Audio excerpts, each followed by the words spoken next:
Welcome to the Young Woman Flourish podcast. I'm your host, Shania Cherie Curtis, and I'm joined by my lovely co-host. We got Johnny Boy, John, our vocabulary king in the building. So this is the fourth one. Don't y'all call me Johnny Boy. Don't y'all do it. You have to come see me if you do. Okay, we got What's wrong, John. Johnny Boy? Cause he a grown man. He don't just want people to be out here calling him Johnny. My fault, Johnny man. And we got our good sis Jasmine Alvarado, our queen mother, the one who just keeps us in lights and balance and in peace. Unless she started trouble, it's only when yeah. And then we got Isaiah Tripp in the building. You know, he not a YN, but he been a little bit shaky on the RN lately. But you know, I'm standing up for my boy on the pod. Nah, he doing alright. He doing alright. by whose standards, John? Cause he just called El you Chapo. Johnny Man.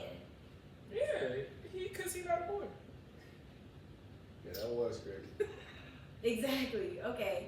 I And forgot. You should have played along. Okay. Y'all, we're a little like, we got a lot going on. We had a lot going on It's been before a we long started. week. It's been a long week. But then we are missing our PC police. We're missing our girl Ariel Alvarado. She is constantly working, constantly in movement. She's out of town right now. So we're just sending love to Ari. We love you.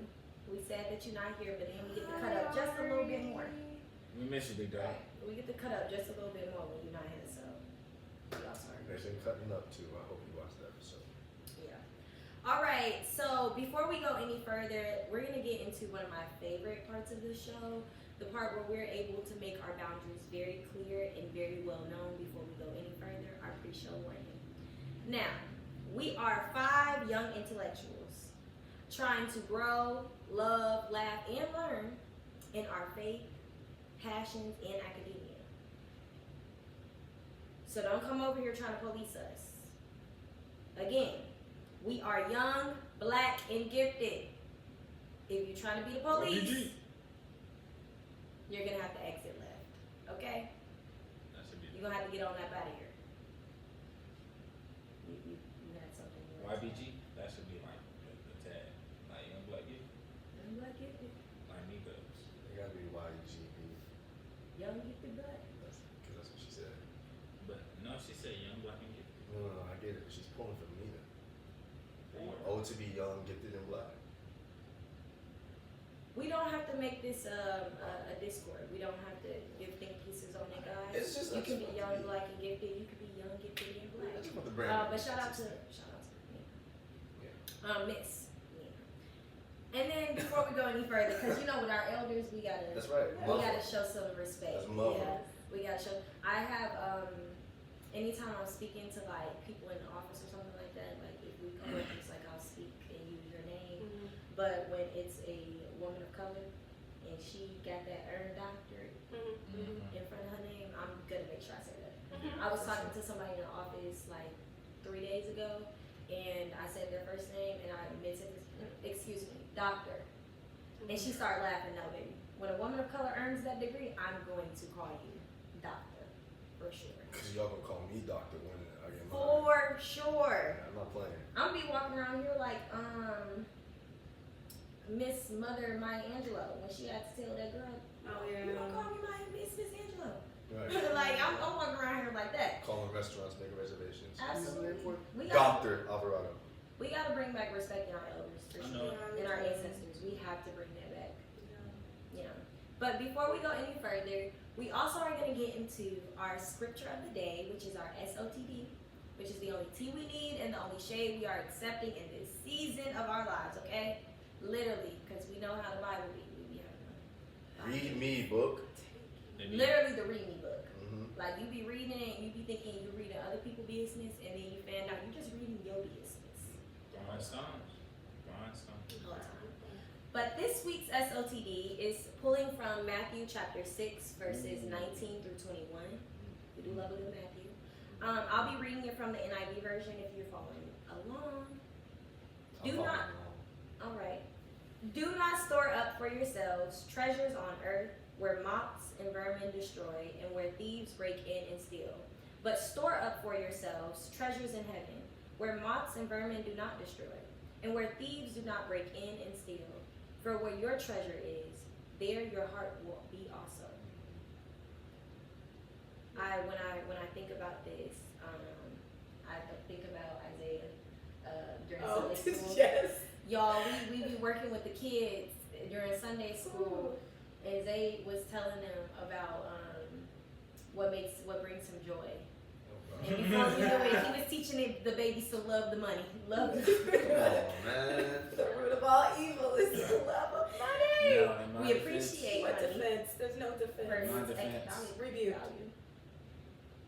the Corrected. the bills had just gotten paid, but I'm still broke.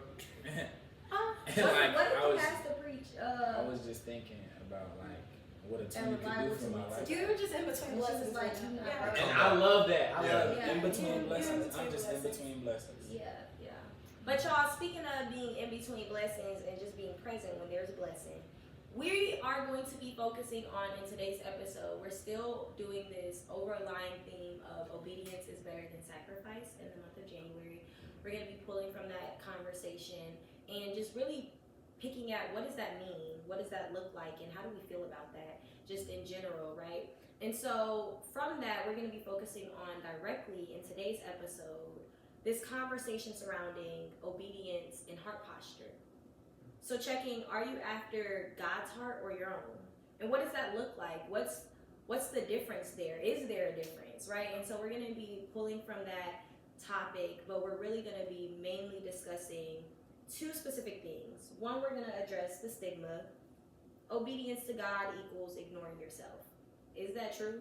How do we feel about that? Who's out here saying that? Right. For real, Point them out. who's out here saying that? Point them out. And then second, we're going to be talking about the significance of the heart's work, right? And we're going to be looking at how that is and just how hard that work really is. Yeah. And so before we get all up into that, so I want y'all to think about that. Prepare your spirits and your hearts for that. If you struggle with obedience, you struggle with your own heart and what you feeling. If it's heavy, prepare yourself. Get your journal, get your tissues, prepare yourself. But first, it's been a long week. I want to do a little mental health check-in with y'all. What's going on in y'all worlds? And just really start in there. Okay. You saw that yawn? I was about to say. That's how the week felt. Oh my gosh. Like a long yawn. Back to school. I declared a double minor. For some scholarship opportunities, and just overall, it seems like a good choice. It's a minor in public history, along with my psychology. Speaking, my new advisor's name is Dr. Sims Alvarado, husband of. You got Kenny. Nah, somewhat. Pops and her husband went to school together. She double graduated from Clark, but her husband is Alvarado, and only two of them went to Morehouse at that time. So Pops and her husband know each other. That's crazy. I know. Right, I know. Small freaking world. Yeah, and the public history minor is it's pretty much my major. I'm a major in art history. It's working with the same thing, museums and collections and stuff. So like a lot of the classes overlap anyway. It's 4 classes, and she said it's a new minor, it's a new program, and there's a lot of money there, and nobody's claiming it. Yeah. And it's specifically for scholarships. So I'm like, I'll sign up today. Other than that, That's lit though, because when you say that, it be making me think how like it's so beautiful to me and so lit how it feel like the ancestors really be building the railroad tracks to the train rides of our lives. and that's how I felt today. Like picking that apart, like being like, oh no, we gonna place him here and then her here and like all that. You I was in that class. I was like, poetry. I Little bit. Storytelling. I've been reading. Okay. I've been really trying to get into my storytelling. Like, getting back into that bag. That's good. We need black women to get back to that. We need that back in the culture. Absolutely. We done lost that element. I'm sorry. We done lost a lot of culture. We done lost a lot of culture. That was it on me. Yeah, we gotta bring the recipes back. We bringing them back though. Yeah. Slowly but surely. Well, I'll go next. This week it's been like long, but I'm very grateful for this week. I've been like really pulling at trying to make sure I'm tapping into being physically, mentally, emotionally, spiritually and mentally like locked in that one, like at peace. So I've been just doing a bunch of things to help tap into all those things. So like therapy for that emotional piece, in my academia bag, like really trying to be present in my classrooms, be present in the material that they send out for us, and then spiritually being at the church, whether it's revival or actual like Sunday services, and then physically, boy, y'all, I've been really working out. I've been going to a bunch of different workout sessions. And oh my gosh, I didn't tell you how Pilates was intense, but nothing has anything on boxing. Oh yeah, boxing can. Oh my gosh, my boxing class. It takes you out. Yeah. It takes you out. Y'all, I'm feeling it right now today. Right Shoulders now. hurt, don't they? What? All of that. My legs, my back. It's my legs and my back for sure that hurt the most. You did boxing this morning? I did it yesterday. So I have total body conditioning on Mondays. Wednesdays I have Pilates. You just went to right over here? Wednesdays I have Pilates. Thursdays boxing, and then Saturdays I have Aqua Fitness. Because I'm trying to also connect with. Sorry. Come on, swim cat. No. No.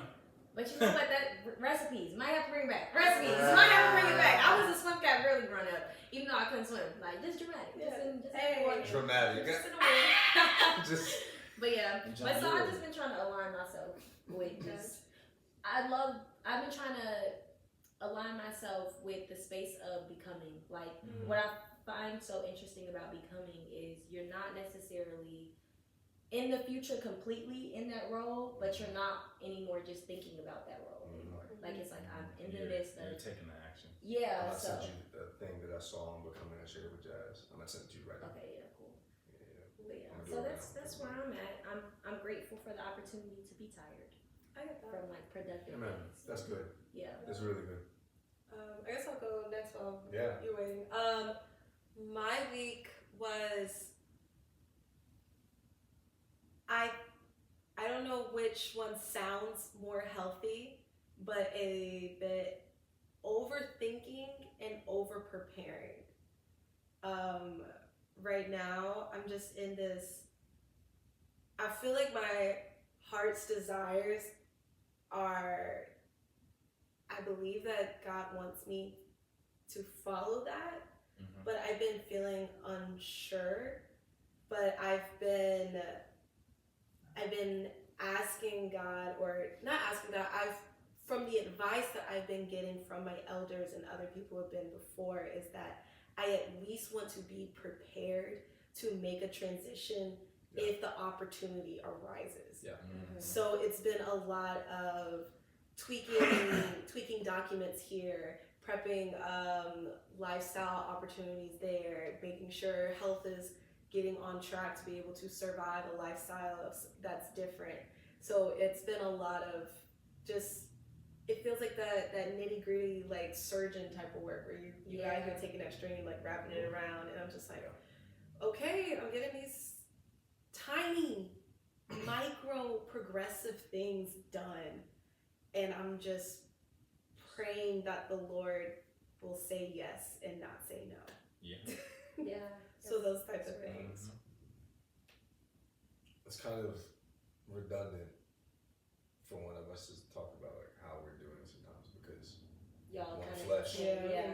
So when one of us is going through that, it means both of us is going through that, which is why our household is always in chaos, at least in a tricycle way, because you feeling what I'm going through, I'm feeling what you're going through, and then we're both feeling what little man is going through. So it's a great time for chaos. But similarly, my God is a God of peace. What you mean?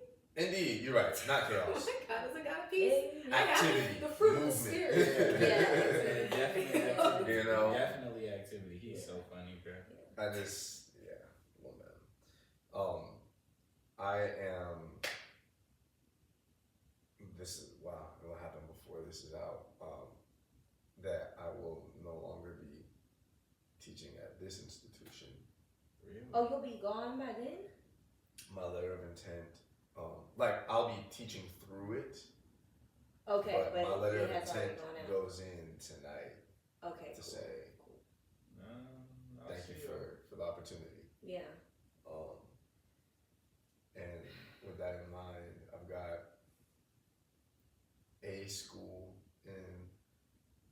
our stomping grounds. That I'm applying to. I heard. And another school toward the north on the collegiate. Why would be so excited, bro? You said towards the north? Yeah, toward the north of the city. Oh, okay. What was crazy was, right, so like when I was surveying like collegiate jobs in my discipline, church music. First of all, music in academia right now in the South is frozen in its current state. Interesting. Nobody's like, the current vanguard is still like, nah, we got it. And, we don't, we're not hiring another so-and-so, whatever. Because everybody's so occupied. You know there's a study out right now that there is a freeze with jobs right now. There is. No, for sure. People are out here lying saying, no, but also people out here lying saying that they hiring and they not hiring. Right. That too. Right. Like that has been happening for like the last 2 years. Well, because they get these incentives from websites like Indeed and LinkedIn and whatever, like ad spots almost. And I'm speculating. I have no concrete data that says this. This is just my perception of what I've seen. But all that said, like I came across a university in Tennessee that was exactly for my position, but it was at a white evangelical school, and I was like, I'm not doing it. Yeah, not again. I'm not gonna do it. Yeah. Not from We one won't to spin another. that block again. Yeah, so I'm as I said in class earlier this week, I'm like, I'm uncertain yet I'm decided. And that weird paradox is, it's all faith. This is the first time I've ever been in this position, quite honestly. Yeah. Where I've primarily been the breadwinner for our family, and now I'm entering this space of saying yes to the call, saying yes to becoming for the long term. But that means sacrificing a bit of my own pride for a season to let her do whatever, so I can do X, Y, and Z. You see what I'm saying? So we're in the middle of that. So I'm smiling, but I'm also like sweating and Cringing and all that. Yeah, all of that. Yeah, All that's that. real. I'm holding to his hand. Holding on. I'm trying to snatch the garment. I'm trying to snatch Give me it. a thread. It feels too loose. It feels too loose in the knees. I'm like, let me just It ain't as snatch thick it as up. I thought it would be. Yeah, I'm like, God, this feels slippery, like it can fall. And he like, you just trust me. Don't trust the material. Just trust me. Oh, that's a word. Listen. You trusted in the linen. I told you to trust the cloth. No, it's satin. Uh-huh. It's black. You trying to, It's satin. You right. He's black. But wait, She said it's satin. He's black. The blacks wear satin. Please. I'm breaking curls. Please. We're not even gonna, because we could go into a tangent of what we think Jesus was wearing, but we won't even do that, y'all. it wasn't cotton, none of that. Listen.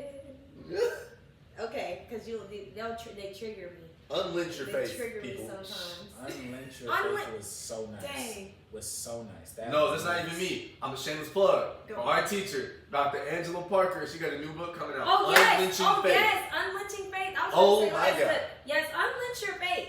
Yeah, doc. Okay, stop tying it to the white man.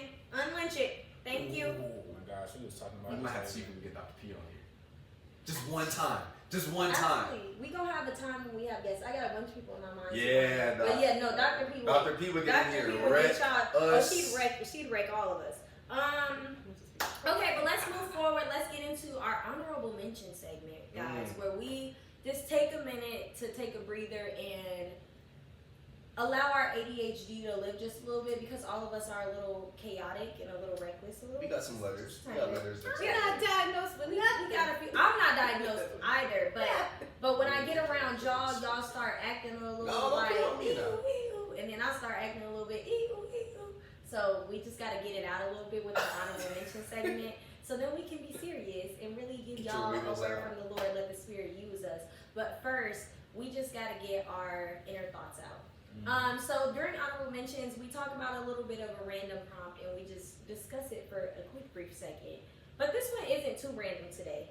But we got, if you had to get your heart on board with your mind, agreeing to be obedient, what would be your pregame "We Ready" song? Oh, John's ready. Oh, John's Really? ready. John's I have to play. Can we all play it off your? Or can I play my thing off one of y'all? Sure, yeah. Okay.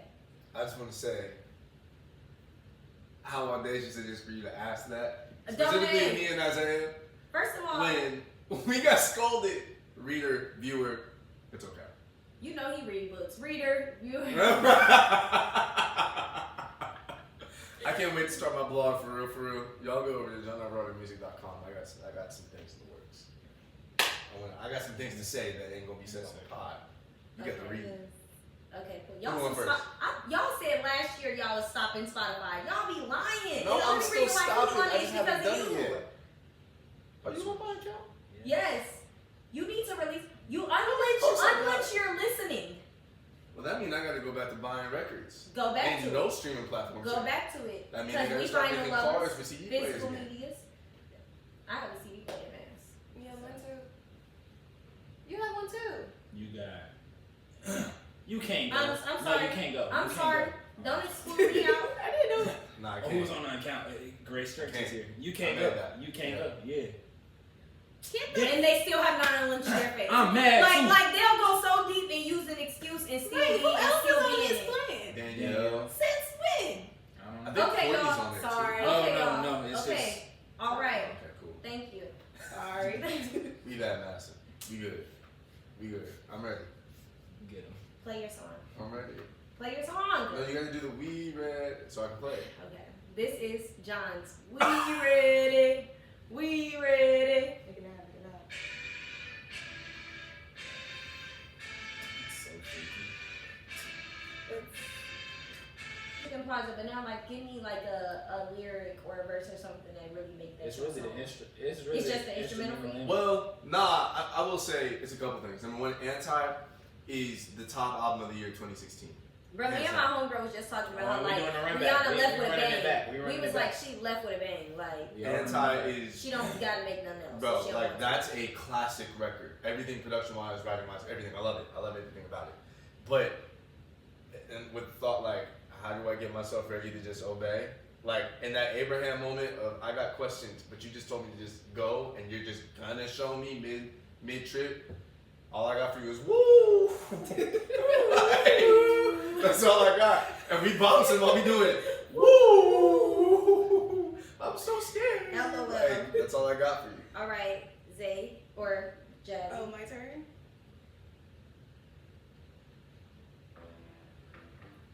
Oh yes. Oh yes. I gotta go. But now I'm wondering. There we go, yeah. Y'all got some good openings, y'all. Thank you. Did they even hear it? I don't know. No, we're gonna have to block it out anyway. In case they couldn't. What was your song, John? Oh, I'm sorry. Mine was Woo. It's called Woo by Rihanna. Okay, and Jazzy. It's pretty good. You're right. I didn't want to do that on there. Sorry. Seven Nation Army, The White Stripes. And then is there like a specific like lyric or what flows, what makes this your song? I'm gonna fight them all. I'm gonna fight them all. A Seven Nation Army couldn't hold me back. A Okay. 7 Nation Army. Couldn't She hold said me she said back. y'all can't get me. Slaughter You Nation. know, Jazz, you know what song I thought you was gonna do? What? Lace up your boots. Absolutely Yo, not. Not the KKK coming. It feels like a plan. I am not. It feels like a plan. Gotta ride. I hate that Ride. Ride where? Ride with whom? Ride on what? I hate that song. It's time to ride. No, Time to man. ride? What You- song is this? Oh It's a my worship song. goodness. Oh my God. Nacho said it make y'all feel like No, we'll I have hate to that song. debrief that another time. Lord, Okay. so- Zay, what's That's your loaded. song? And we back.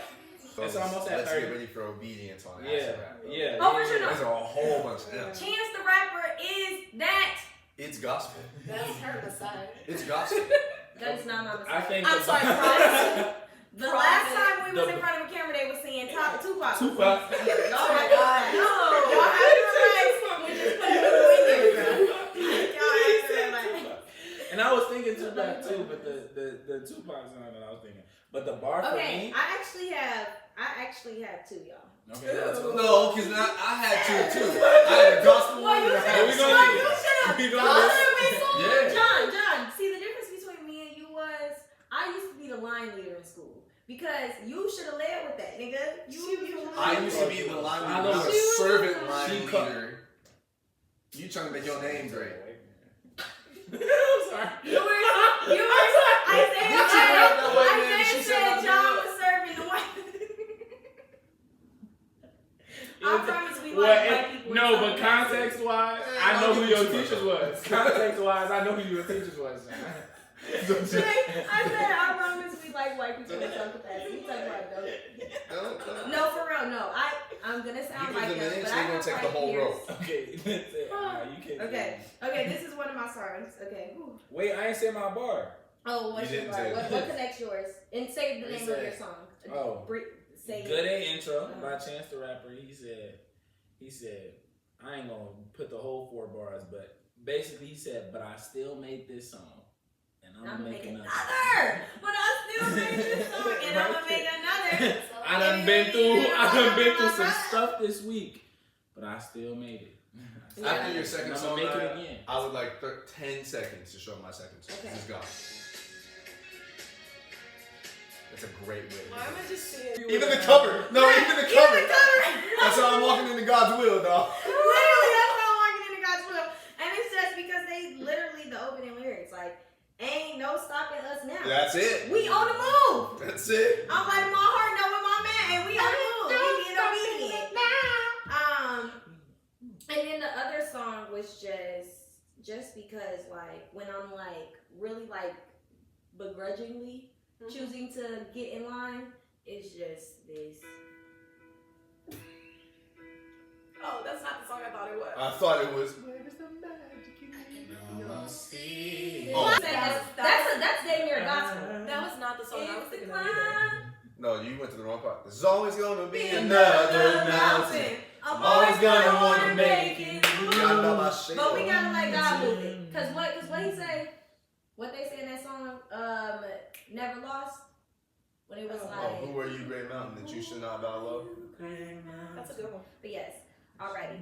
And then John, go ahead and wrap Okay. us up. This is Brandon Watts and Say a Lot Sound. Pastor Brandon Watts, excuse me. He has a church in Brooklyn, New York. Good spot. Sometimes that's all you got. All you got is a yes. Sometimes that's All you got is a yes, man. I have something I wanted to read to y'all, so I was trying to get access. No, it's cool. using I'm with my it. phone.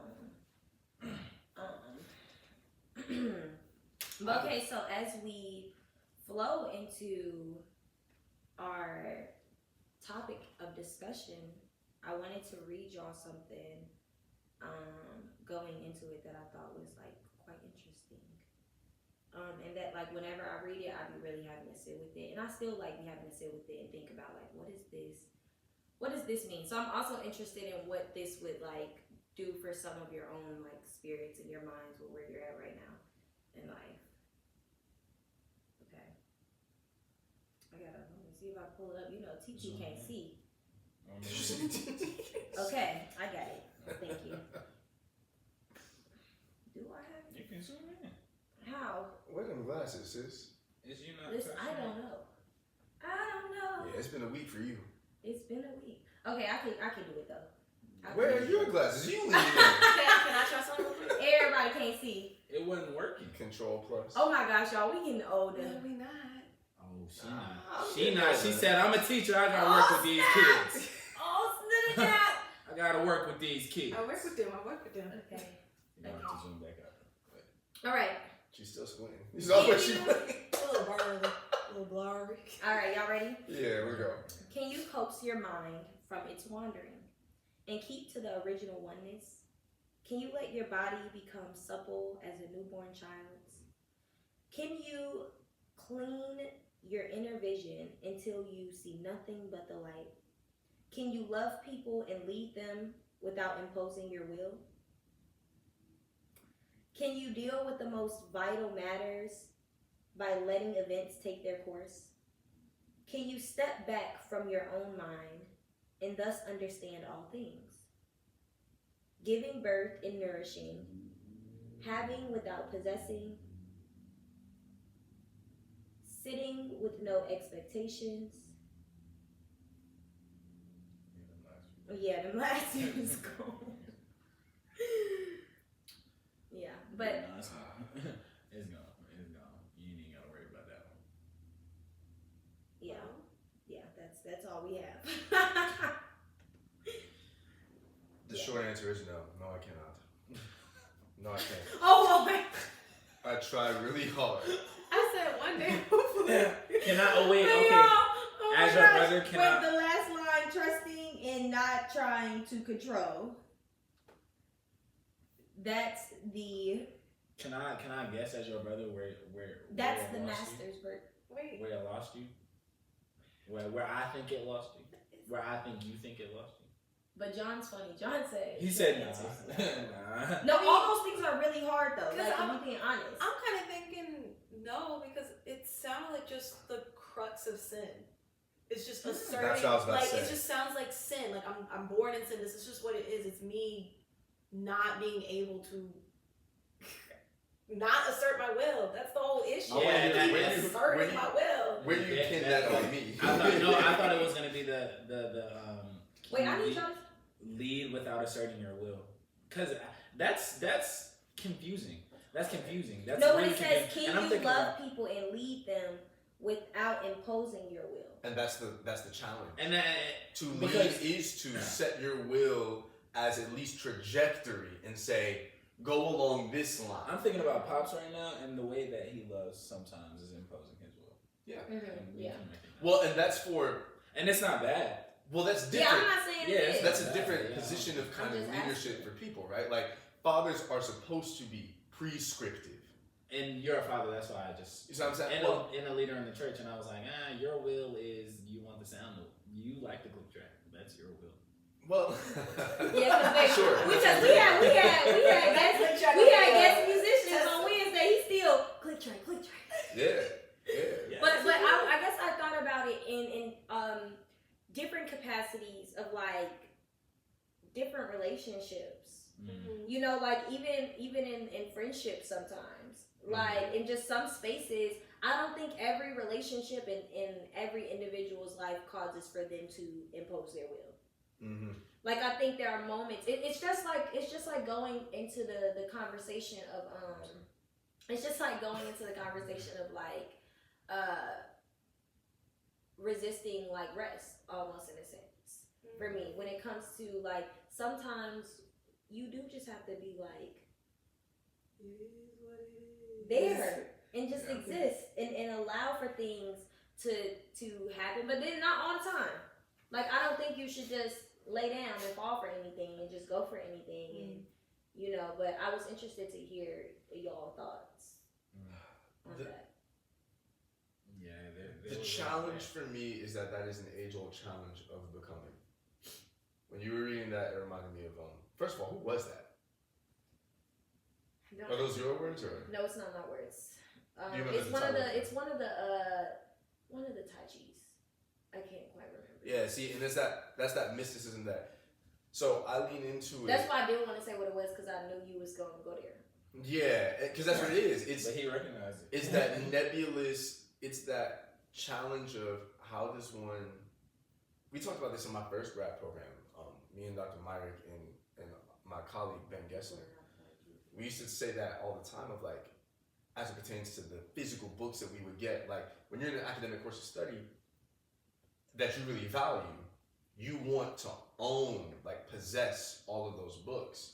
So it's very dissatisfying for a person like me to only go get the book for class from a library knowing that I'm gonna have to give it back and I'll thereby somehow lose access to the information or whatever. But it's like, that's the way of the mystic, is to, as not Corey Ten Boom, what's his name? Mitch Albom says in his book Tuesdays with Morrie, through the character Morrie, he goes, you experience the feeling, you recognize it for what it is, and then you let it pass from you.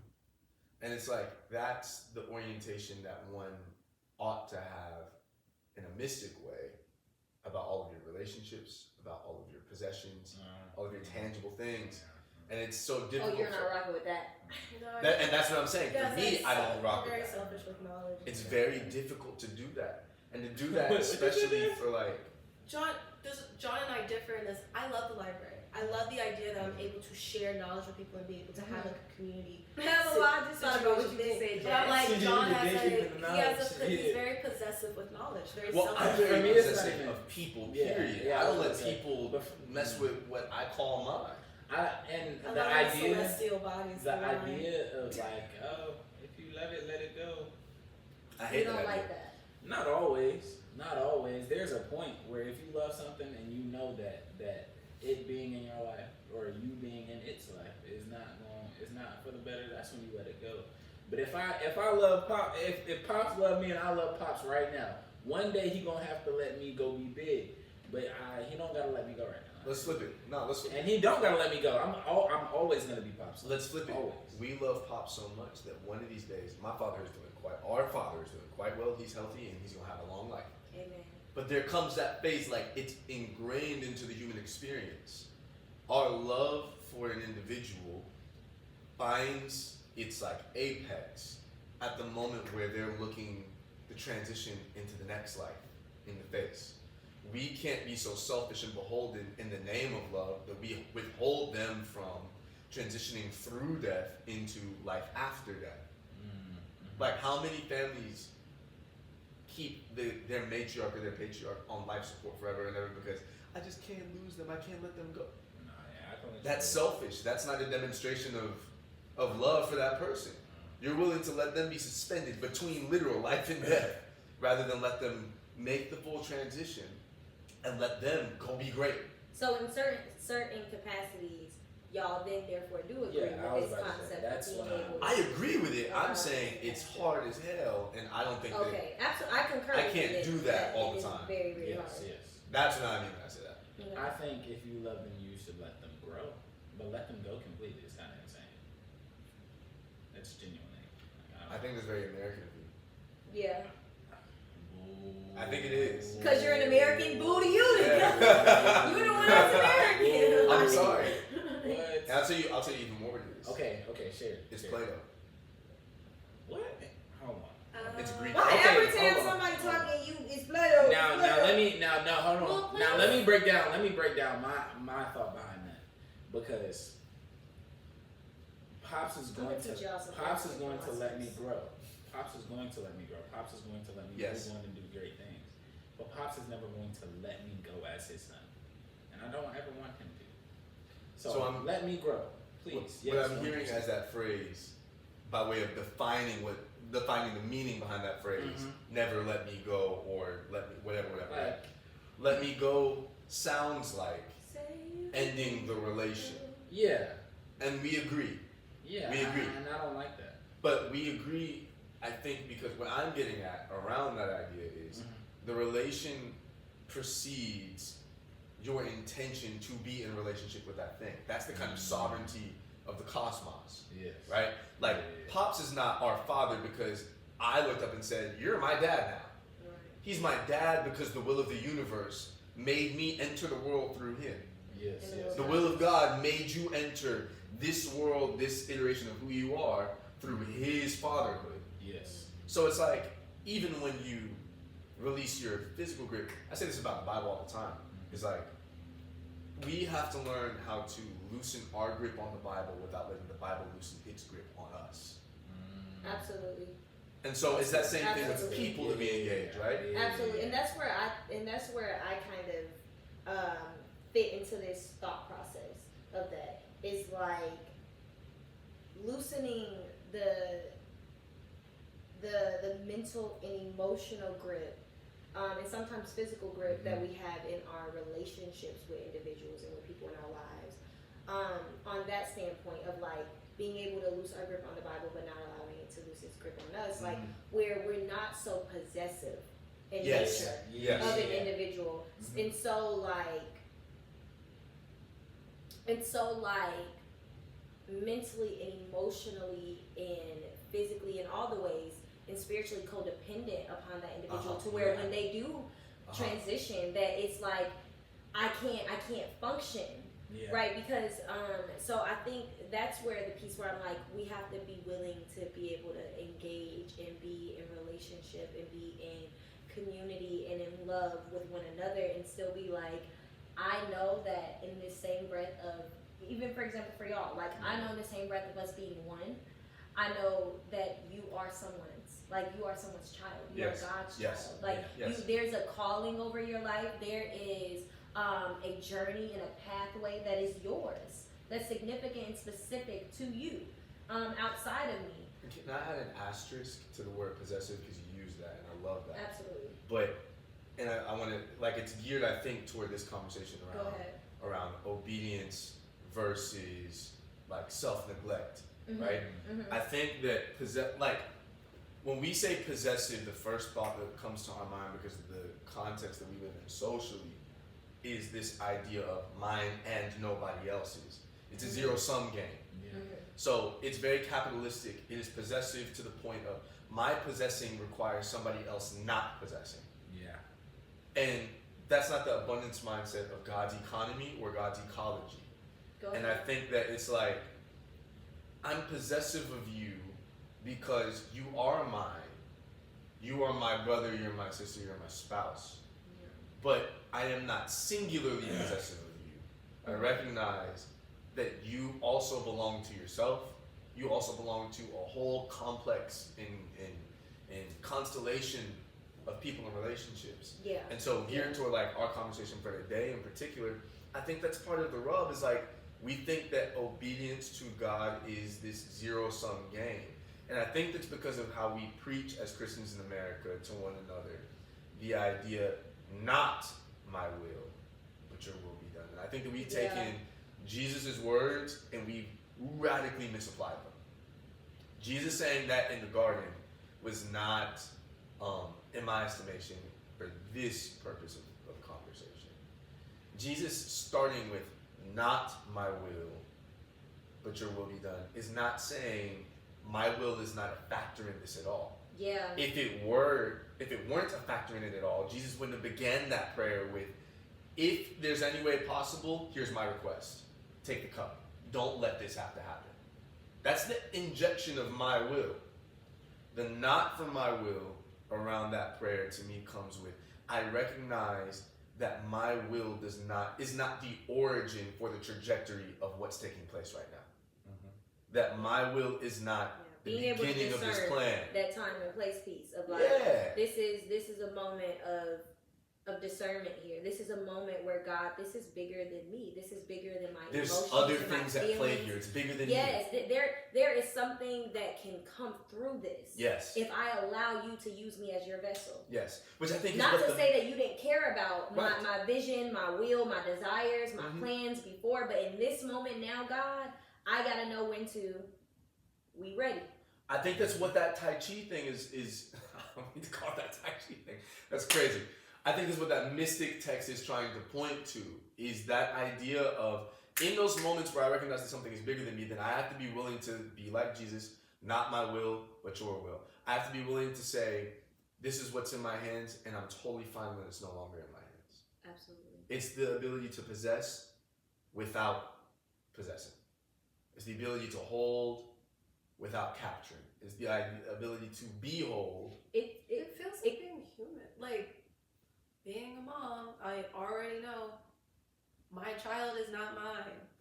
Right. Yeah. He's Right. not mine. Yeah. Like, He's on loan until God requests him back. And honestly, even if I don't even want to think of like one day he's gonna be someone's spouse. Yeah. I'm gonna have to fall back. I'm Hopefully not he'll gonna be someone's father.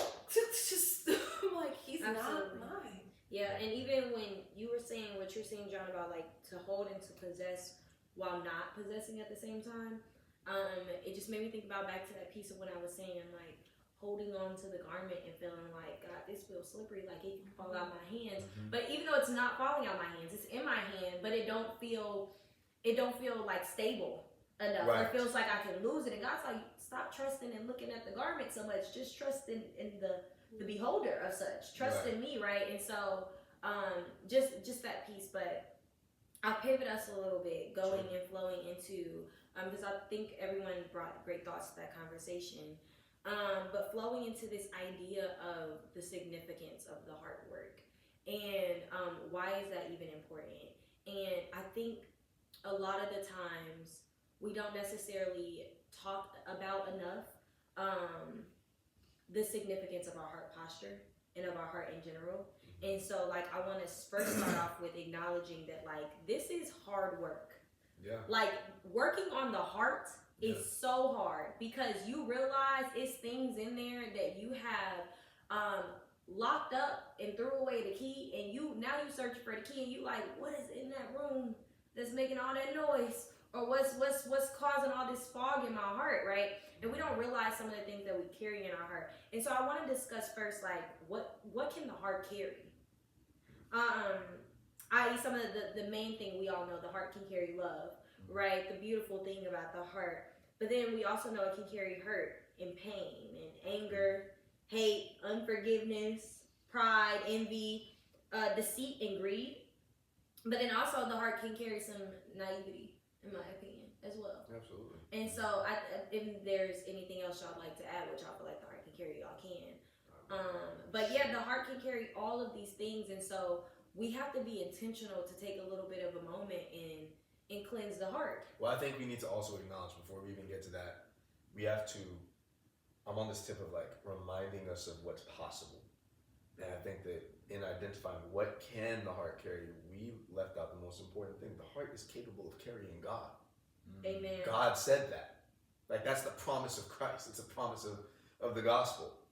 And we can't let that get lost on us in the name of immediately going to I'm sorry, them Calvinists, them Reformed cats, them evangelicals made us think that for the heart is deceitful above all things. Yeah, okay, sure. And if Mark was here, she'd go against that for sure. Yeah, you see what I'm saying? Yeah. And I'm like, that's So one way to read that. How insecure of your own heart? Yeah. I mean, what demons do you know that are in that back door? And the heart is just strong, even in its physicality. Yeah. The heart is it's a strong muscle. It just is. And out of the abundance of the heart, the mouth speaks. Who said that? Jesus? Is that what Jesus said? Out of the abundance of the heart, the mouth speaks. Somebody said that. It's scripture. I can't remember if it's New or Old Testament. Viewer, I'm putting it on you. Help me find that. But if that is true, and I believe that it is, then it's like you cannot. What kind of appraisal of oneself, of your whole self, your whole experience in the world, do you have to immediately go to? Yeah, my heart needs to be cleansed. You that dirty? You that busted up and raggedy? But life, John, got a lot of hymns that tell me I'm worse than the worstest thing. And that's another thing that we can get into is like the English and the lyrics Today, oh my gosh. and the music. But I think today I was sitting in psychology and fuck what I think. I was being thought, and today you was in psychology. Go ahead. Go ahead. Today I was Excellent. in psychology, and first you would love my teacher. That's why I sent you a picture because you had said you wish you could see that Miles, and literally everything that you be talking about like Egypt's original name being Kemet and everything. That's what we hopped into. He was talking about the idea of the Sphinx. He was talking about the Egyptian Sphinx, not the Greek Sphinx, but the Egyptian Sphinx protecting pyramids. We're not talking about that, man. We're not talking about that. I didn't say anything. The Egyptian. You see how they be trying to antagonize me, and you got a few more seconds because you cut me off. Go ahead. Now, mind you, I had been speaking for a second. Everybody kept cutting me off because y'all couldn't hear me, and I understood that. But So defend yourself in that moment. You bringing up old stuff. That was the moment. I had just been talking right before you. Bro, I told Zay, I was like, I just know me, him, and Ari was in the car, and we had both like just was nagging him back and forth, and I was like, and he didn't say nothing. He just was like, okay, yes, ma'am, blah blah. And I was like, I know you be talking about us in your head when we be like nagging you, like all of us. He was like, I do. And I was like, well, I like people to talk about me in front of me, so say it out loud. No, it's so in front of you. You just can't hear it. But here's the problem with me. See? Yeah, I was like, so I can rebuttal. He talked about me, I'm fine. But listen, I wrote notes, and he said two things that very much. He just were wanted to important. bring his iPad out. Do your thing, brother. I ain't mad at you. Okay, so he was talking about the higher self, the head of the Sphinx, and he was talking about how they used to believe you submerge your higher self around higher things, such as philosophy, books, reading. And we brought up Boondocks, and it was like, no, he brought up R. Kelly, and he was like, well, R. Kelly was surrounded by a certain culture, and so his higher head, what was he saying? His mind was telling him no, but his body was telling him yes. And he spoke on how the lower half of the spirits, the body, was the animalistic urges of the human, of humanity. And he was saying how you have to keep your head around good things so that your body doesn't give in to the temptation. And then I was thinking about how Pops told me, yeah, the Bible says flee from temptation. And all of that, just connecting back to I lost it because we started talking about something else. Never mind. We was listening intently. I know, and I was there. Nah, keep wrapping up. So when it comes back to you, your notes are already on hand. We good. But now you were also saying, in conjunction. I lost it too. Right. Oh, what the heart can carry. And fleeing from temptation. That's what I was trying to say. Oh yeah, because John was saying. The heart is very strong. The heart can carry a lot of things, but God did say flee from temptation. Surround your things with good things, and your mind will be able to carry the emotions and the intense feelings that your heart is giving you. But see, I feel like, and this is always a common conversation amongst people. I guess the whole thing of like the heart versus the mind versus the heart. Yeah. I feel like it shouldn't be we should pivot more so from this idea of like heart versus mind and get into the alignment. That aspect, yeah, like align all of that, become one, right? Tapping into that oneness, right? Even when we talk, and if you think about it, it's a theme throughout a lot of what God wants for us when it comes to even in relationship with individuals in covenant. It's 1 + 1 and then 1 with God, and that equals 1. That's how the math works with God, right? So 1 + 1 + 1 equals 1. Baptism. Just one. Even with the Holy Trinity and them being one, right? And go ahead. I'm sorry, no, I was thinking of the one thing in the Holy Trinity, but I'm like, God has allowed Holy Spirit to give that secret code, that secret message to so many cultures and so many people. Yes. Like, yes. I am in yoga teaching training. Don't fight me on being a yoga teacher. Don't fight my wife, period. Anyway. Y'all, I'm a little shaky on the yoga. Hey, I want to hear we'll figure it out. But a large thing about reading the Bhagavad Gita is that it's the process of becoming one. Yes. That's the whole kind of like gist of it at the end of the day. So getting, like, I always find it weird that people separate the mind and the heart, because I'm like, it's in one body. Why would you not use it together? And it's like we have when you're talking, you're saying these things, I'm thinking about how like just how much of a opposing mindset and approach we have to so much in our lives. Like the mind versus the body, or even when it comes to community. When we even tap into the idea of colorism and like dark versus light skin, and then when we step out of that range and we go white versus black, or brown versus black, and brown versus white, and it's like it always is, or it's hot or it's cold. Like it's always something that is in opposition, and it sounds even crazier because I thought about that when you were saying like it's in one body, and we're still making them enemies. We're in one being, and we're still making them enemies. And so it's like, literally, shout out Queen Latifah, UNIT. We need to get into the unity. We have to bring it back. Like, we have to bring it. That is how, what did Jesus say about a kingdom divided? Oh, it cannot stand. A house divided against itself cannot stand. For the strong. I think the way I look at the heart versus the mind is they work together. But I also understand that just as humans, we can't control 100% of our thoughts. We can't control 100% of how we feel, but we can control how we react. And so if my heart is giving me these emotions, I'm going to feel those emotions. But I need my mind to sit here and say, yes, feel those emotions, but don't react a certain way to those emotions. And that's when the mind comes in. And yes, they are working as one, but we also have to recognize, I disagree that we can't trust the guttural instincts.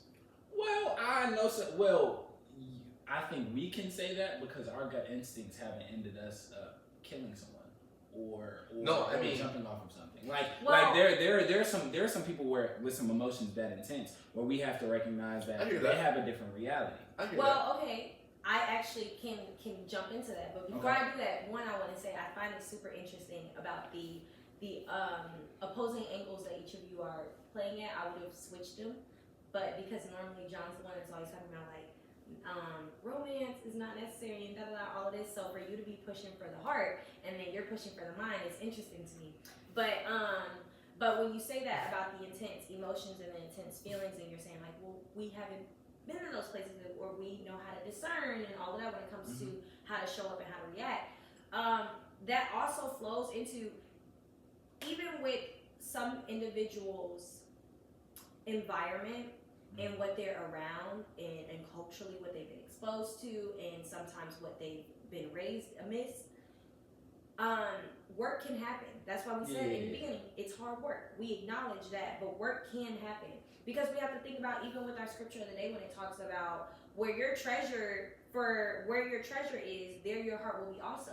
Where your heart is located, where you postured at, that's very significant and important into how you'll react to things, into how you'll discern things, into how long you'll sit in what you're reacting through, right? And so like we have to be very intentional about where our heart is located, and for some individuals, it's not a matter of they placed their location there, or they chose that location. For some individuals, it's a matter of this is literally the heartache and the pain of their story, of the steps of their story, and having to pull themselves up out of, right?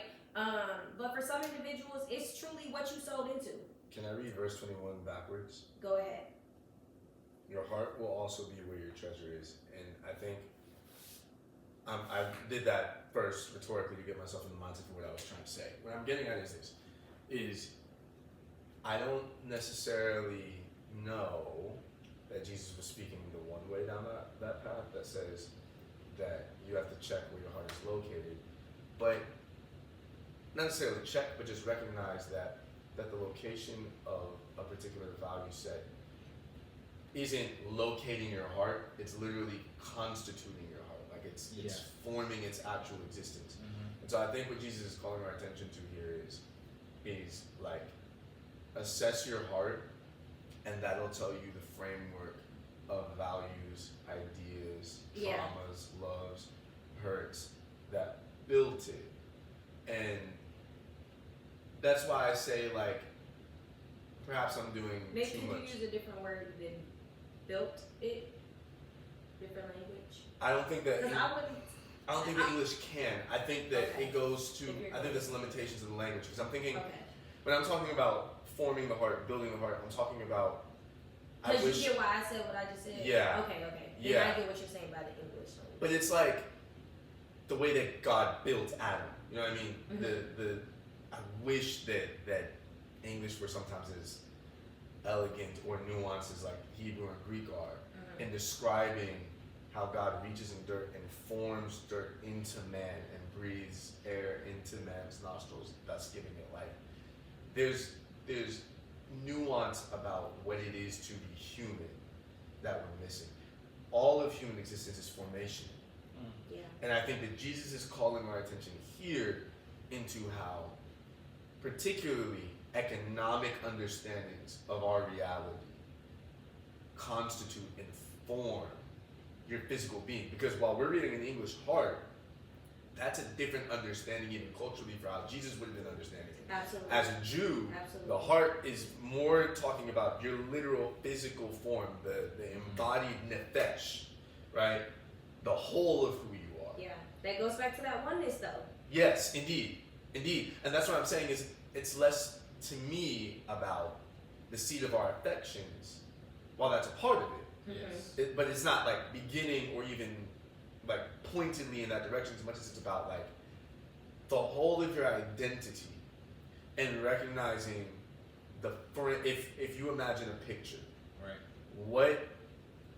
How often have you paid attention to the bevels and the corners, the dips, the chips in the paint of not the picture, the frame that holds it, and recognize that how many of us walk into an art gallery and just sit here and like, dang, this piece makes that much more sense because the way that this tip of the frame connects to this beveled edge over here of the piece that's right next to it.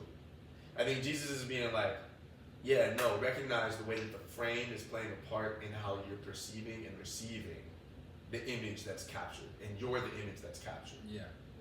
And recognizing that, like, okay, now you and your frame exist among all of these other portraits in their frames, and they have their own intent as far as how they were shaped, where they were positioned. We're sitting next to two art curators, right? Like, that's exactly the mindset that goes into it. And you better understand your own meaning. You better understand the singular piece's meaning in the broader frame and context of the overall gallery, right? Yeah. So I think That's like what I was in that community. Yeah. class. I'm not trying to overextend that metaphor, but it's like No, I think that's a great metaphor though for it. so obedience and self-neglect. How much of it then is? How much does obedience require abandoning your frame? I think that's the question that we're trying to get at, or that we're dancing around. I think part of the reason why I'm so stuck on the mind at the moment is because I'm trying to evaluate where obedience means, I guess, abandoning my frame, and not just my frame, but I have a sibling that I'm very much worried about. Sure. And he speaks from his emotions quite often. And his emotions, like the things that are said sometimes are just like so scary. And I just be like, ooh, why? But then I think like context, and I'm like, oh, I slightly understand, but it's still so like it's still so alarming, because when people with some alarming hearts act from their heart, we get some alarming things like the Holocaust. Like Adolf Hitler was genuine. He felt that. He felt every moment of it. And now a whole group of people is just scattered and lost. God bless the memories. And it's like, yeah. So I love the heart, because the heart gives us some great movies and some great alliances and some great things. The heart has also taken some people off of this earth. But you know, some of those things, I don't think they started with the heart. I think maybe their feelings and their passion caught up to it, but it started with an idea. It started with thinking. They sat there and they thought about that. Yeah. And they made that conscious choice and decision, and then their passion caught up in the midst of it. Their feelings and their heart caught up in the midst of it. The heart and the mind. So that's why. Can we read the enemy's pattern Absolutely. in the Bible? Go ahead. The enemy's pattern is to cast doubt on what the heart has been committed to begin with. Go back, Adam and Eve, Genesis 1, or Genesis 2, right? That's what the fall is. Genesis 2 or Genesis 3. One of those two. I think it's 3. Or is it 3? It's 3 because 2 is the second half of the story. Yeah. So Genesis 3 with the fall, we get, Genesis 1 and 2, we get God creating the relation. We get God instantiating the relationship between the heart of humans and God's heart. Right. We get God, the creator. Then we get Genesis 3, and the enemy shows up and now calls him to question the heart's commitment. Mm-hmm. Did God really say? It be starting with a thought, bro. It be starting with a thought. With them intrusive thoughts. And now I think, and the more I think y'all just because you know what like, else happens with it that I had to like check myself and realize about this week too, mm-hmm. is like you're able to make the logic work in your mind. Like even when you feel certain things, but like with that thought, you'll like it's logical to you. You be like, oh no, this makes sense, so I can feel this way. Actually, let me engage my feelings now because it just made sense. Like, and I thought about that with a decision that I made, and I was like, it had dawned on me in that very moment. I was sitting at my desk and I was like, why would you do that? And then I thought about it and I was like, because it made so much sense in my brain though. In my mind, that logic made sense. And then because it made sense in my mind, then I started to feel intense feelings. And so a lot of the times it be the thought process. And that's why also we have to encourage and make sure we're doing the work to like not be so anti on the intellect side, not be so anti on the thinking side, not be so anti on the reading side. It was people making fun of the fact that Kai Cenat was like, because he was like recording, he was reading and he would pause to read because he didn't know how to pronounce a word, and would get on Google, look up how to pronounce it, and And then then look up what the word definition. means. Right. I said, y'all must not be reading because that's how you read. That's how you read. That's what you do. When you're reading, that's what you do, because you're gonna bump into words that, because I know y'all not having conversations with people that are using these words all the time, because a lot of times you're having conversations with individuals that only use Ebonics. Or And so because you you have to- abandon honor culture, so you distrust, so you won't submit yourself to somebody that knows more than you because you don't like being told what to do. Because we don't, it goes back to obedience. We don't like being told what to do. So you're only stuck with your thinking. I don't want to just be around my thinking. Even somebody asked me the other day, like this girl, she was talking to me about her future plans or whatever. And even my professor asked me like, oh, why didn't you go to Clark for grad school? And then he thought I was in a dual degree program. He was like, oh, that makes sense. I was like, yeah, but also I don't want all my degrees from the same institution. Right. Respectfully, I love my institution. Right. I love that they are bringing out heavy hitters, but also I want to be around different minds, different perspectives, different theories and ideologies. I want to hear it all so I can then absorb all of this knowledge and then pick through it and figure out what works for me. What have I been able to put into place? What have I been able to study, and what has that research shown me, right? But we like to be okay with just our singular thought.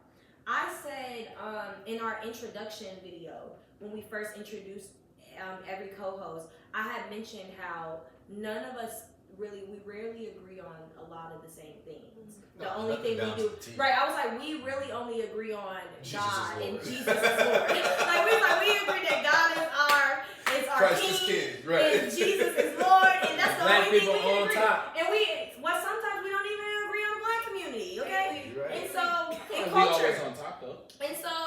See, disagreement right here, Discord. Because I feel like I know a co-host that might push back. However, I feel as though, even with that though, I enjoy the fruit that comes from being in the midst Absolutely. of this. You want to be around people who will push that thought process and also introduce you to things and thinking that you never would have approached before. You know why obedience is a problem in our culture today?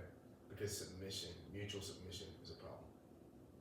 We don't know how to take correction, redirection, even healthy critique on a peer level. So if you don't know how to do, like, Because you're not finna sell me. I'm oh, okay. Who you talk to? I pay my bills. You understand? And that's a flex for, especially in the Black community, and it's the reversal of like our generational trauma in the Black community. How many Black folks put their kid out at 18 because you got to go stand on your own? You grown now, you got to get up out my house, and this and that, the third. Well, now that trauma gets turned into power because Black people are masters of turning our trauma into our power.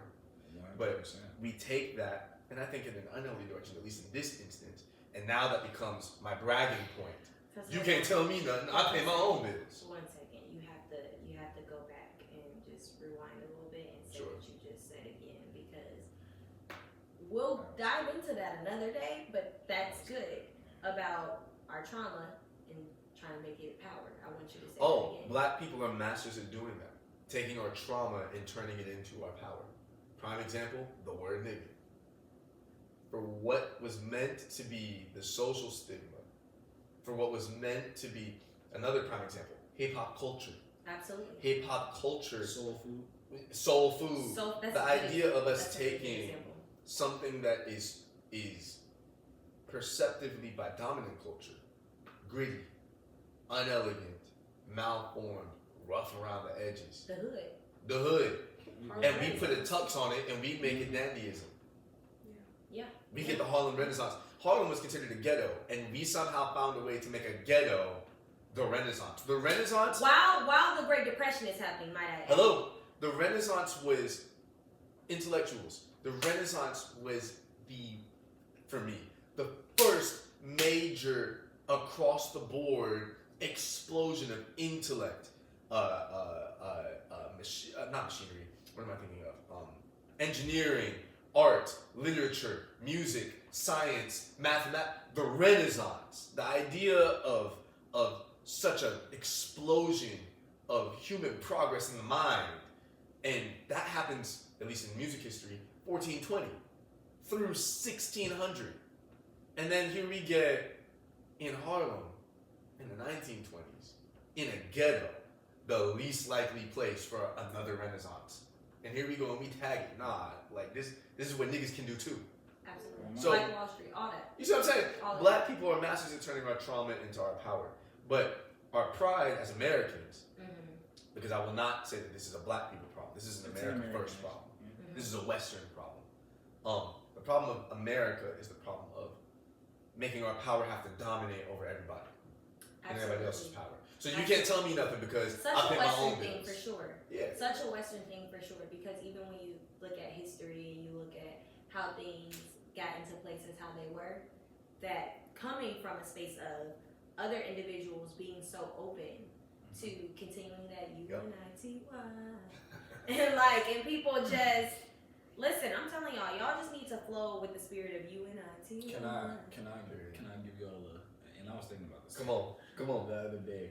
I think that Western idea comes from the fact that America is one of the only places in the world where you can be in a place like near Mercer and you can get your tacos from the Mexican man, your Chinese food from the Chinese man, your egusi stew from the African man. Since there's so many individual cultures, it seems as if it's hard for us to be obedient to any of our peers because there's so much information, there's so much different culture, there's so much different ways of living I hear you. being received by us. I hear you. That it seems like America itself is individualization because the culture that we had or the culture that our ancestors come from, the reason that these legacies can keep going is because the culture is surviving. But in a place like America, you don't have we have 200 years of history here, a little bit longer, but Coming up on 250. but China has thousands of years. You have thousands of years of writing. You have thousands of years of people telling you how to be in the world. But with us, it's like we're just getting here. We're just now getting here. This is newer for us. Clarity. Are you saying that's why people struggle with accepting critiquing stuff from their peers? In America, yeah. Because I remember Why? because our cultures are different. When we're young, I can talk to my Mexican homie about something, but his mom is telling him a totally different idea because his mom thinks totally different from my mom. And so on a peer level, we keep going, and it's like everybody has these different cultures, different ideas of how to be in the world. Oh, and okay, so now we okay. can't So you're connect. saying because it's so many different It's things to so pull much. from. It's like, Yeah, I don't really have to yeah, listen to what you say. Yeah, because there's a right way to do this. Okay. That my Okay, but you're saying Yeah, China, yeah, it's yeah. like we all going by this. Okay. Yeah. Well, not just. It's not even that they're declaring we all going by this as far as Just different ways of seeing. it's different ways of seeing, and it's longevity. I heard you say no, we're just now getting out of the preteen phase as far as empires go in human history. So other nations and other cultures have had longer time to mature, and as every season of maturation goes, some of the liquidity just kind of falls off so that the drink can be stronger. Like that's the process of fermentation. Yeah. America just keeps shooting ourselves in the doggone foot, which our president is doing crazy stuff right now. And honestly, for me, it's hard for me to perceive America getting to a point where we're fully mature. We're gonna fall before that. Because who is America? Like, who is an American? We're gonna fall before that. America's self-defined. America is for white people. It's not looking good for us. Yeah, America is for white people. Regardless. We're gonna fall before that because the world is bigger than just white people on this continent in this hemisphere, and everybody else in the world is hit to that now. And who's really gonna buck first is our enemies because we keep bludgeoning them with that little sedivy fact, and then they're gonna get us from the south like they did in the Roman Empire. Them folks ain't been warming up and practicing these past 3 years. Are you kidding me? How many missile crises have we had? These folks have been practicing. Y'all know what made Rome fall? An invasion from the south. Who did our president just attack? The people to our south. Listen, before we get too political, I do have some questions. Blackness is political. Absolutely, Yeah. but I'm saying before we dive into that hole, because there was a time where we were recording Jazz brought up trains in Atlanta, and we went on a huge political tangent. I remember that. And so I just have a few questions as we're wrapping up with this thought and this conversation of obedience and heart posture. And I think I love so much of what y'all brought to the table in that discussion. Like so many things I felt like kind of we were poking at debunking it, and yet also bringing up devil's advocate perspectives on the same end. And I really, really love, and I want y'all to really capture that nugget of what John was talking about, what Jonathan was saying when he was saying about the context of the heart in that scripture and Jesus's potential context in that moment, and even the Jewish context of just it not being this manner of like, oh, the heart that's beating in your chest, but the framework of your very being, the actual thing that just makes up and constructs every little piece of you in the way that we choose to show up and subconsciously and unconsciously, right? And so really looking at just how valuable and just how much of a significant role your heart plays, and not just the thumping heart, but your heart plays in the way that you show up in your being. And so looking at that and trying to pay attention and be a little bit more aware of like, okay, what goes into me showing up in this capacity? A lot of the times we don't like to knock on that door or pull that curtain because we're a little bit nervous and we're afraid of what that's going to be. We think that there's some things that can trigger me and I won't be able to come back from that triggering. But trusting don't allow yourself to be the beholder of your own heart. Say that again. Do not allow yourself to be the beholder of your own heart. You don't have to trust it in your hands, but allowing space for God to show up and you be the beholder in every capacity of me. Like literally my thing in prayer a lot lately, I've been praying for a lot of the individuals that I love and care for lately, and my number one go-to has been wrap them in your bosom. Yeah. Like to literally be held under your wings, God. Like and so just having that concept of not just giving God your vision, not just giving God your plan, not just giving God even your discipline, or not just giving God your Sunday, but choosing God, I want to give you my very all, my oneness. I want to give you my entire being. That comes with my thoughts, my mind, that comes with my emotions, my heart. God, that comes with everything. Even the messy parts of me that I want nothing to do with. God, I want you to take all of that. Consuming fire. But yeah, so this concept of soul alignment, right? And picking at this thought over and over, which we'll continue to do through each episode, is picking at, does that mean self-neglect? Which I think for each of us, we're learning, and we have learned that it doesn't necessarily mean self-neglect, but there are times where, as Jesus did, we'll have to say, not my will. Right. But we do believe that we serve and we are loved by a God that doesn't have us to not be seen or valued or be present. God wants us to show up. He wants us to show up with our creativity because we're made in his image. He's a creative father, right? He's a creative mother. Like God wants us to show up in our full capacity. But a few questions, right, guys? All right. I want to see which one I have two questions. Have you ever delayed obedience because you hoped the instruction would change? What did you learn? That the instruction does not change. That God's standing on his word. God said what he said the first time. I've definitely delayed obedience because I was like, maybe that'll change. Maybe it'll pivot a little bit. Maybe I can show you how good I can show up in this area in hopes that you'd see my potential here and be like, oh, okay, you know what, you were right.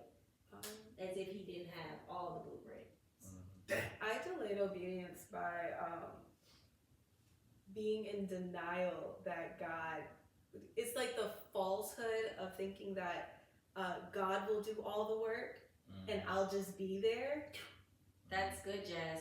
It's like, okay. So a few of us thought we could trick God into doing all the chores. yeah, and he Like, said, maybe "I'm more a than this." co-conspirator, bro." And then And he'll God just pull said, you out "Oh, on stage. we'll both sit here." Yeah, and I'm like, okay. God said, "Ain't never been scared of no dirt. We'll both sit here." A great man once said, "If God need a boat, you do your part and you build." That's what he said. That's what I heard. I got so many sermons that I'm like, as Chan said, That's what he said. if God need a boat, do your part and you build. I literally was listening. That's why I called you last night and you didn't answer the phone. I called him and I sent him this You just did that on the pod. thing that was like, She no, just because put there's you a up. point though. But yeah, he be trying to. He started his second semester and he just No, I'm think saying. he think he's somebody. Like, okay, Too busy for a phone call. right, double minor now. All right, okay, he's picking up a new hobby. Hey, look, it's like when we walked in, he talking about, man, I'm tired. Saying that to bunch of Yeah. folks that work No, full time, work got full time, kids. got school full time. No, and and you as know soon what? as he said it, You know he what's called funny? me. I All did. right, I'm sorry. No, Great I time, mumbled I'm something sorry. else because I forgot I had class this morning. I said everybody had class this morning. Let me be quiet. Either that we taught, I'll get Right. right. I was that we like, taught, and wait, attended. wait. I would have loved to be like, I don't remember. I didn't remember what I wrote today. LOL, listen. Crazy. But no, when I called, I was listening to Starline, and I was listening to Speed of Love, and I was listening to Speed of Light, Speed of light. and I was just thinking about like even his use of the term light throughout the album, and I was just like, this is the gospel. Yeah. And I was trying to call you to just vent about that, but Yeah. go I ahead. was DJing. For me, I suppose it's a delay of obedience or a delay of God's will because it was partial obedience. Yeah, but So, a like- partial truth is still a lie.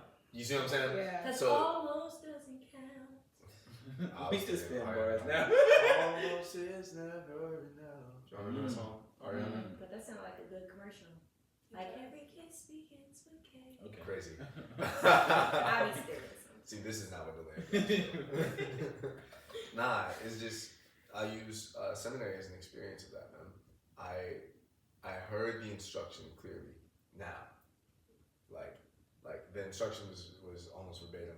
I'm not gonna say it in public. It's private. But the God was like, yeah, go now. But yeah. quit this so you can go. And I was like King Saul, boy. I said, well, how about I go? Oh, yeah, when you're in And- partial obedience through King Saul. You understand? And so I'm like, I'm negotiating, and I did. Saul a little bit though. I think Saul could. Saul Oh, did what he's he human. did. He's but what we Saul- are. I felt that Saul. I don't blame Saul except for trying to kill my boy David. Not to spoil too much of the story because I know our viewers have been catching up on the story for the next time we get to talk about it. Yeah. But I'm like, I don't Really blame Saul spoiled for being about like, okay, I heard the instruction, and I'm gonna raise you.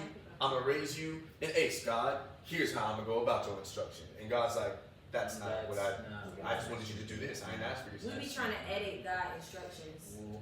And you're not an editor. We be Yeah. trying to. You're just literally a viewer. Like you So it's partial. trying to edit, I yeah. went, but I didn't quit, and it's delayed And now the you will. feeling the Oh my God, it's delayed the will. Because God's will is not just that I'm in that space, but God's will is that I'm being filled while I'm in that space. Absolutely. And right now, I feel like I'm being depleted while I'm in this space. And I just know depletion is not God's will. I came that you might have life in that more abundantly. Yeah, That's what that's Jesus real. said. Okay, you That's woke real. up. I'm glad that you Oh, took it's okay. accountability and responsibility and not placed it on God. Because like we talked about before, how individuals would rather just place it on God. Okay, Do that to you. last question. Have you ever followed a desire you were convinced was right, but later realized God was calling you in a different direction? What shifted? We don't That's have the enough time. worst. We don't have enough time. Because we I be can- swearing discernment, it be discernment. Sometimes it really just be avoidance. Sometimes I can be y'all a big one.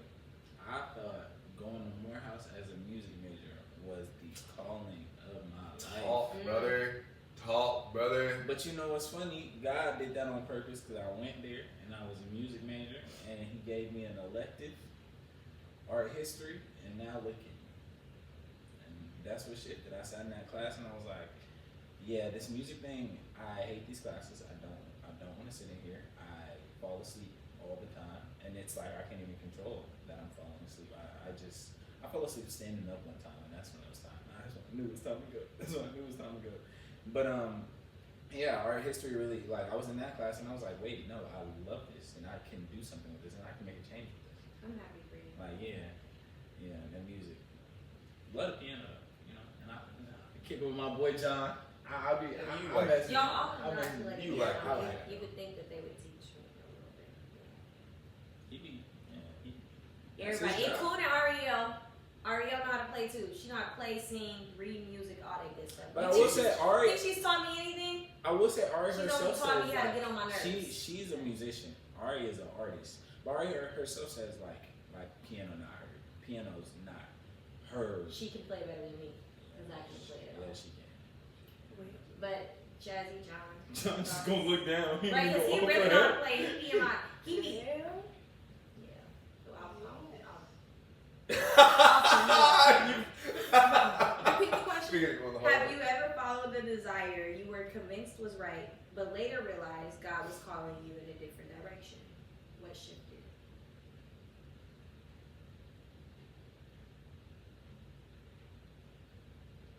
John, you have a thought? Yeah. Go ahead, watch as it picks. Start with the what shifted.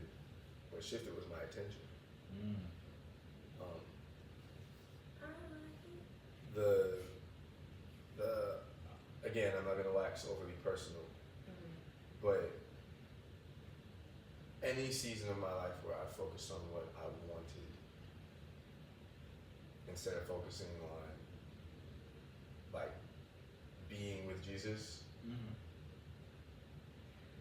is not going well. I'll use this one. My do-si-do, my little dalliance with trying to do this independent singer-songwriter thing. Yeah, and that's what I've wanted. And the last season of my life taught me that was an idol. And as all idols do, it commits you to unfulfillment and sin. All idols do that. And the moment that my attention shifted off of what I wanted, the idol, back to Jesus, the person, the friend, then you're like, oh, I've been out of line. I've been doing a lot. And the thing that I wish I would have known is that like every abandonment of desire to follow Christ comes with grief. You grieve the dream that died, but you also grieve the person that died that you envisioned Absolutely. you would be in that dream. And that grief was Yeah. Jazz is my witness, bro. I was not okay.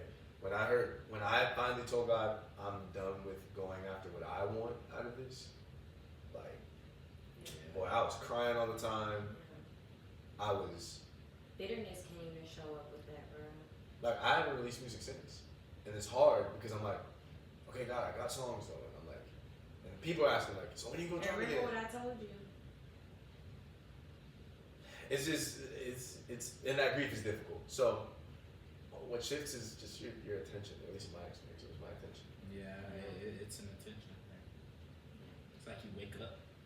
You wake up one day, right? And it's like a coconut fell on your head. Yeah, and it's like, oh wow, Look at these men talking about their frontal lobe development.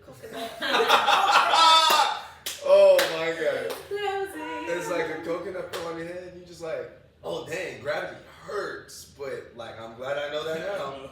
You know what I mean? It'll wake you up though. It'll wake you up. I think the first time I experienced it was realizing being with my ex-boyfriend wasn't good. I was just gonna say she's giving him ammo, but because that's her husband, I'm gonna let him have it. But I'm like, she's giving him ammo. Not even With some haters. that, but no. I was a home wrecker viewer. It was No, me. no. I wasn't Nobody not even was in in that. that. I'm just Because throwing it out there. really, It was high school. It was high school. No, but he has some audacity. He over here talking about some. He swear he him. You're the same man that showed that somebody telling you you were Ron and Kobe and they Right. Like, Yeah, you it get was- no cool points. It was. And It's I got a just- joke. Yeah. And I got Wow. the difference is. Okay, we're sorry, Jazzy. No. It's fine. It was a Dang, I hope he never sees the podcast.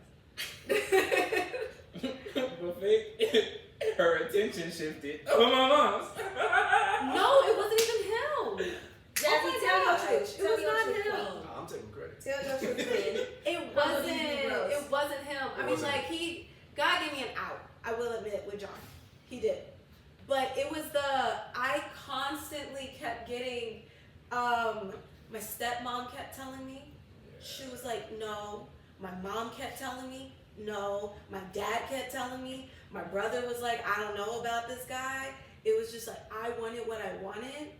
And then realized, almost like too late, when I realized, you're laughing in my God's face.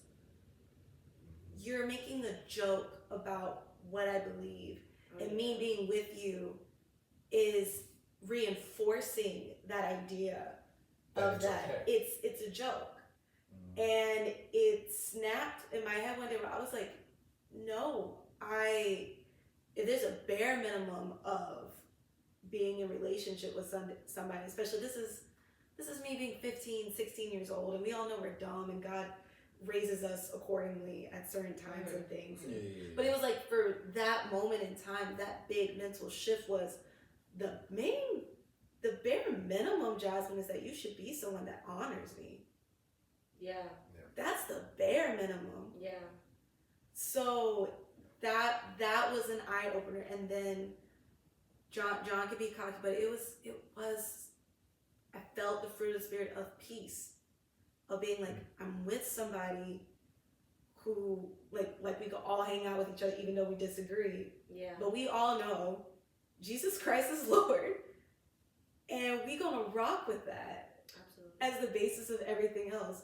So I think that answered that question. Which, by way of testimony, like seeing that fruit, I think you should mention how at our wedding, her maid of honor, her best friend, brought that up as she was like, I knew that this was gonna be a thing, like for life, because her words, I've never seen two people connect over anything so strongly as the foundation of a relationship than the way that you two connected your faith in Christ.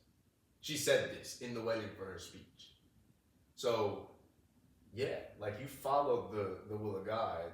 I'm not just saying it through my own horn, but I mean, it's not cocky no more. It's holy. It's not cocky no more. It's holy. It's holy. Like it bore fruit. Did you say it's holy? Yeah, because they John not taking credit. He's saying, but God, that's what he's saying right now. So I get it. I'm grateful to be an apple in your life. That's all. I made myself Oh my goodness, bro. I really wish Christ is coming. I really wish Ari was here to see what her reaction would be, so that I can know if we're just hating because we're single, or if things are just y'all really just out of pocket right now. What? I troll. I kid. I just. Okay. Yeah, I think for me, mine would be more so kind of along the lines of what John was saying, but more about whenever I was making, for a season of my life, I made a lot of decisions out of comfortability. Mm-hmm. It was led with that, like if I'm gonna be comfortable. Mm-hmm. And I realized that my comfortability had no longevity. Mm-hmm. That like it would be fun for a minute, but then like I was so unfulfilled because I knew that there was more there. But the more there caused for me to be stretched. It caused for me to be in spaces I had never had access to, doing things I've never done before. Jesus. And so I was uncomfortable, I was scared, and I was nervous. And God just switched my thinking, because it was like, one, he showed me what life was going to be like with the comfortability. And that's where the longevity aspect came in. Because I was like, oh, this is not going to last. Baby, that's a gem. Comfortability has a shelf life. It has a shelf life. By design of and God. Then you naturally start to become miserable because you're stuck on shelf. You're stuck in one space. You're not allowed to grow. Yeah, and so once I realized that, I was like, okay, God, well, I don't want that. And then I had to confront my feelings that came with what God was offering. with the uncomfortability, and I was like, okay, nervousness comes with this. I'm scared to be embarrassed and all these different things, because what if I don't show up how I'm expected to show up? And God just had to shift my thinking into, these are underused emotions. Like, use them. Anxiety. So many people, not even just the anxiety, but nervousness, the fear of embarrassment. Like, you know how many people, I remember being in that used to be my biggest thing when I was in middle school and elementary school. I don't want to be embarrassed. So I used to really hide so much of my humor, my personality, off of fear of embarrassment. And God's like, you know how many people are scared of embarrassment? It's so underused. Tap into it. Why not? And you realize just how much fun and how much life you experience. That's so profound. And so grateful to God for that, because you realize God do got the better navigational system. Can I ask a quick question? Yeah. To the room or to just her? To the room. Okay. I mean, it can be a quick hot take. Like, is fear one of those underused emotions? I asked that because when you said that, my mind goes, Proverbs, the fear of the Lord is the beginning of wisdom. Fear of the Lord. And I know we always interpret that, we interpret the meaning of that in English to mean like respect, and it's like, no, there's Otto, the church theologian, would say that recognizing God is as the mysterium et tremendum, the mystery and like the terror. Yeah, I mean, remember when we talked about disciplining kids, and I was like, I'm all for having fear of God. I think I'm gonna show my psyche a little bit, show my upbringing. Or same thing that Shania said. Like, sometimes, like with certain things, as a bad kid, I understand. Oh my God. Once I got to a certain point. You're not a bad kid. You just did bad things. There you go. God called There's you good. two types of people in this world. God called you good, son. God called you good. He made you and said it was good. Or that's what the white man called. Anyway, I did not call you challenged. But I can, so I stopped when I started fearing that belt, boy. Sometimes I see God sent the flood so that he could say, hey, please don't do it again. Please don't do it again. I don't want to do it. But yeah, I think it could be. I think it could be an underused emotion, in the sense of, some people need to be afraid of something so you can be in line. Yeah, so you can be in line. But then I'm also thinking about so much of the crippling fear that people are living in that they don't actually address. Because like the fear of your own potential, the fear of a life outside of this system that you are cycling in. But that's that. Well, that's because the foil to the fear of the Lord is the beginning of wisdom. In this context, is perfect love casts out all fear. So and you remember, and God has not given us a spirit of fear, but of love, power, and a sound mind. But you remember how we were talking about that scripture in Luke, and I was like he said, the love of God, like relationship with God. I think when the love is a little lacking, and when the love is a little wavering, sometimes you need some fear to get you on the right path, so that God can take your heart and put it exactly where it needs to be, so that you can be the greatest version of yourself. Because sometimes your heart not there. Yeah, and it takes a second to be there. That's so Calvinist. I resist that because of how it's been weaponized, I guess. But I think a healthy amount of any. I think some things, as long as you have a healthy amount of a healthy amount of anything. Because the reason I don't jump, thrive. Yeah, why don't you jump off the buildings? Because you're afraid of getting hurt. No, it's not. It's not even because I'm afraid of like being hurt. That's why niggas just ain't ready to die yet. Right. So the fear of death. No, it's not fear. It's more desire. Second story. Mine is just letting everybody deal with the consequences of me not. Okay, I don't know if I'm the only one that'll ever drive down the road and you see a hill and you're like, man, what if I just go, Intrusive thoughts. Intrusive thoughts. And the reason I don't do it is because, I don't do it because sometimes there's a kid behind me in my car. Sometimes it's because I know that my mother couldn't handle losing another child. The fear of hurting your loved ones. It's just like, sometimes it's not me. It's because of the community of others. I guess I just don't give fear too much thought, which is why I asked the question. Because I'm not jumping off of buildings not because I'm afraid of the consequence of being hurt. It's just not smart. No, it's just that serves absolutely no purpose. I mean, I get that, and just Yeah, because but I something meant is more of underused a doesn't mean it intrusive has to thought be way. used. Yeah. Sure. Yeah, Intrusive thought. just because we don't use it doesn't mean we have to use it. That's a good Yeah. one. I just think sometimes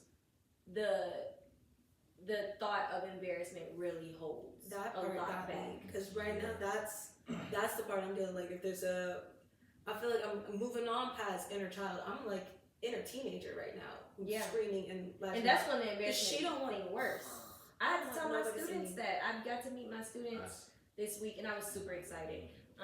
But I got to tell them that, like, if that's the one thing that stops you from engaging and speaking in class is like fear of embarrassment of like I might not know the right answer, I might sound silly. Baby, it's underused. Use it. Mm-hmm. Y'all are young. Use the time to bounce off each other's brains. Use the time to bring an approach that nobody else was thinking about in the class, even if it's wild. Shake up the tables. Shake the room up. We said that in Have some rehearsals. conversation. What they gonna do to you? We said in I don't rehearsals all allow the time. bullying. What they Now gonna is do? the time to be embarrassed in the rehearsal hall. Like, let your voice crack. That's cool. This is the space for voices to crack. And sometimes those are the best stories. Yeah. Those moments. So you want to have something to tell your kids. But not at a staff meeting. Not in a staff meeting. No time and place. Because no time and place to actually embarrass myself in a staff meeting. So. But yes, guys. So continue to first and foremost, thank you guys for joining us in this conversation. Oh yeah. Continue to join us as we further this conversation surrounding obedience is better than sacrifice. And continue to talk about this idea of prioritizing God, not being self-neglect, but allowing it to be soul alignment, allowing it to be intentional, and to just flow through us, allowing us to become one in totality. Now remember, walk in your destiny, walk in your purpose. Family, get up. It's time to flourish. See you guys next week. Alrighty. And see. We survived. That's a good. I love being